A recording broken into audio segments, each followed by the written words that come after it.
Inuuna ng ilang mambabatas ang paghingi ng tawad ni Pangulong Rodrigo Duterte sa mga ipinahayag laban kay Supreme Court Chief Justice Maria Lourdes Sereno kamakailan.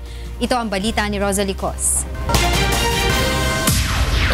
I would apologize to the Chief Justice for the harsh words. It was never intended.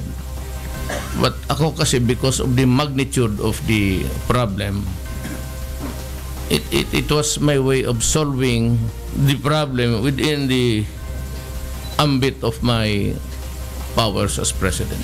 Ito ang namutawi kay Pangulong Rodrigo Duterte nang muling ipahayag na magkakaroon ng panibagong expose ng iba pang opisyal ng pamahalaan na may kinalaman sa operasyon ng iligal na droga.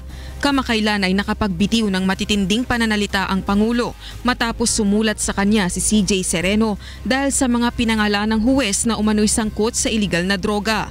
Nagbigay babala noon ang Pangulo sa pagkakaroon ng constitutional crisis kung pipigilan siya sa kanyang anti-illegal drugs campaign. Pinili namang tumahimik ni Chief Justice Sereno matapos ang insidente. Paliwanag ng Pangulo, bilang nailuklok na pinuno ng bansa, pinakamaiging solusyon sa malalang suliranin ng droga sa bansa ang isa publiko ang mga may kinalaman sa operasyon nito, lalo na ang mga nasa tanggapan ng pamahalaan. Dagdag pa nito, bahagi ito ng kanyang obligasyon sa ilalim ng executive order sa freedom of information.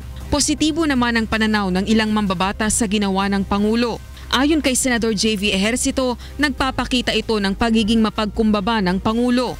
Positibo rin ang pananaw ukol rito ni Senador Sherwin Gatchalian. Sinabi naman ni Senator Joel Villanueva, magbubunga ito ng magandang relasyon sa mga sangay ng pamahalaan. Para naman kay Senator Leila de Lima, kapuri-puri ang ginawa ng Pangulo at makatitiyak na ngayong hindi administration policy ng Duterte administration ng martial law. Inihayag ng Pangulo ang kanyang paumanhin sa press conference kagabi sa Davao City upang bigyang pugay ang Rio Olympics weightlifter at silver medalist na si Heidelin Diaz. The Chief Justice appreciates the President's latest remarks. As previously announced, she will no longer say anything on this matter. Rosalie Cos, UNTV News and Rescue, Malacanang.